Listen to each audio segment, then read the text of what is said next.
me ask you a question. Do you feel like you're able to play what you like? Exactly. Exactly. You talking about here? Yes, here. Okay. So how can you expect people to be properly influenced if you're not able to give them, and you seem to be a genuine fan of hip hop. Straight up. How can you expect them to, like what's going on when you don't even like it? That should let you know right there that there's some bullshit going on. Like, why the fuck I gotta play this when I don't even like it? And I like real shit. That's just a little insight on the state of the of the industry and the condition of the industry. Like, damn, son, we feed motherfuckers bullshit, straight up.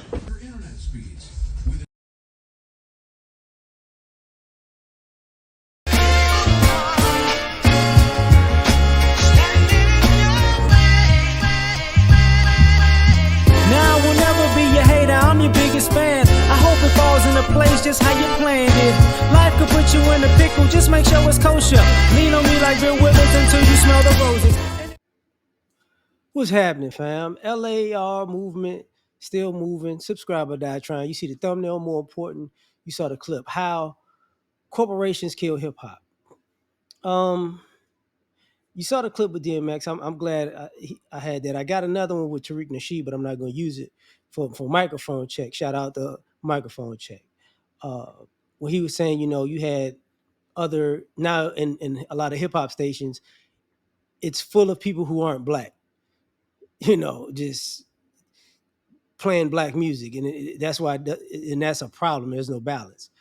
I'm going to go a little bit further before that started, is when I saw that DJs weren't actually playing records that people wanted. And the record labels were pushing artists and paying off DJs, payola, and paying off radios. You couldn't pay off radio stations per se, but the DJs, they was getting broke off. And when people were still buying like CDs, just because you paid the radio or DJ to play something, that didn't mean people were going to go buy it because they heard it 100 times. Because they might be something on the underground that somebody heard and they like it more. So they're going to support that.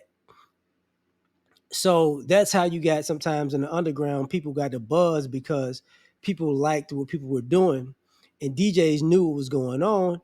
And sometimes they broke artists. Sometimes they, made mixtapes with artists, kind of kept the underground going. Well, what I saw over the years was everybody would take money for a record, and basically you were promoting garbage because you got cash. Like part of the whole stripper model, where you went to the strip clubs and you paid the DJs in the strip clubs to play your music for the strippers to dance to because it's their job to dance, right? So as long as it go hard in the strip club while everybody drunk and they looking at half naked and naked women, oh man, the streets love it. No, they don't. We remember all the days people had flyers and free CDs, people just chucking them, but not even listening to them because people were making so much trash music. It's sad to say that people weren't given an opportunity. And then when people started, when Napster started and people started stealing music online, the irony of that was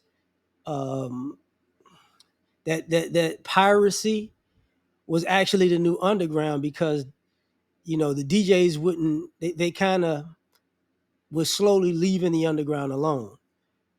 And now it's like, I'm older, so it's like I'm out of touch with that because,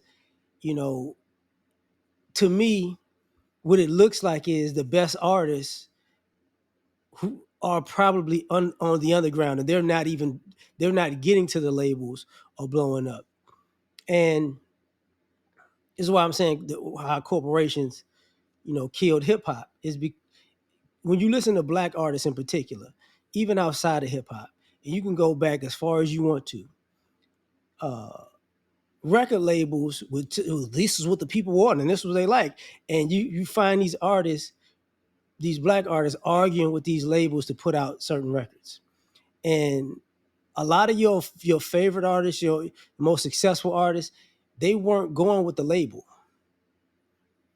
because the label had a cookie cutter model of what they thought would sell records really to white people. And but they couldn't tell what an impactful album is. Let me, and I'm gonna explain this by saying this. And I've said this before. If you're a hip hop fan and you go back far enough, you know what I'm talking about. The Source magazine. Uh, DMX came out with his first album, "It's Dark and Hell's Hot." You know, they used to rate albums. They gave his album 3.5 mics. They was like, "Oh, it was all right. It's cool." This was right before it dropped, right? And then when it dropped, oh, oh, everybody was like, "Oh no!" Everybody's feeling it, right? You know, he showed a variety of skill and ability and a versatility, and he had hit after hit after hit. And then the Source redid the review on the album and gave it 4.5 mics. You know, 5 is a classic, right? And at that particular moment, I was like, man, it's going downhill when the Source can't tell a good thing. You know what I'm saying? I think they gave Nelly's Country Grammar 3.5 mics too, because you know it wasn't hip hop or something like that. But it's so crazy, right? It's like, yeah, y'all getting out of touch, man. Y'all getting out of touch. Because if something is dope, it's dope. But that got to the DJs where the DJs are not fighting with the programmers at the radio station, like, yo, that's not the one. Yo, I got something. But and a lot of times, you know, they were trying to keep their jobs per se, but a lot of times what wound up happening now is, you know, part of the mantra of these labels aren't making money. They're putting out these artists, but they're really not doing much. It's because of this. It's because, you know, corporations decided, hey, I'm taking over. We know what we're doing. And the sales don't add up to it because you don't know what you're doing, because you don't know good music when you hear it. And going back to what Tariq Nasheed was talking about balance, you know, that's how you got Wu Tang. That's how you got you know, when Black Star came out, like people was feeling that. That's how, like when Goody Mob came out, like people were like, it was, the music was good, the concepts were good, the topics were good. What you weren't feeling, um, what you were feeling on an individual level spread out to the world. Like you can tell when somebody's a hit. Like when 50 Cent blew up. Part of the question was, you mean to tell me New York, y'all didn't know this? You couldn't see this? But it was all the politics or whatever going around, you know. And now what you see is, you know, for years it's just been the aesthetics.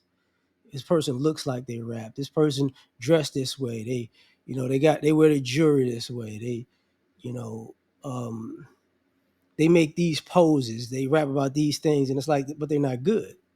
They're not good. And then part of that, you have these big artists um, who don't have a lot of hits per se because the radio wasn't gonna play it like that. Even when they were big hits, um, you have that issue. And the question, and like when DMX asked the DJ, when DMX asked the DJ, like, "Do you play what you want to play?" And it's like, no, because the program director is basically working for the record labels, and the labels are in it to make money, but the labels at the same time are suffocating their own funds because they don't know what a hit is.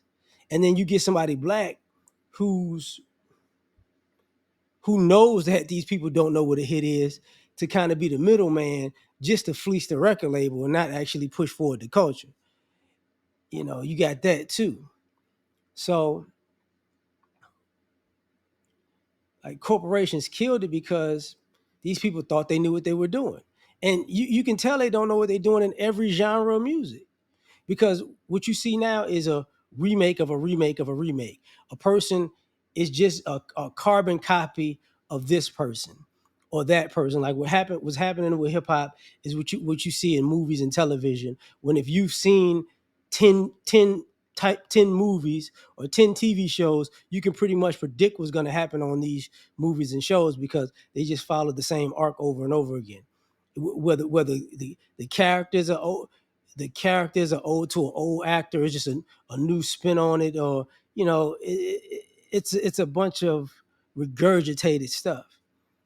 And then when you figure out it's regurgitated, then you go, it's too predictable. And that's what corporate entities did to hip hop. They made it too predictable, and the DJs were part of it.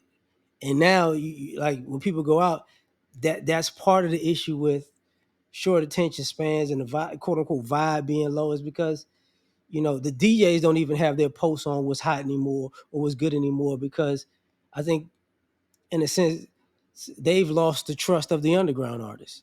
But you tell me what you think. Like, share, subscribe, or die trying. Catch y'all on the next one. Peace. You ever been at the top of the universe? I'm gonna tell you that.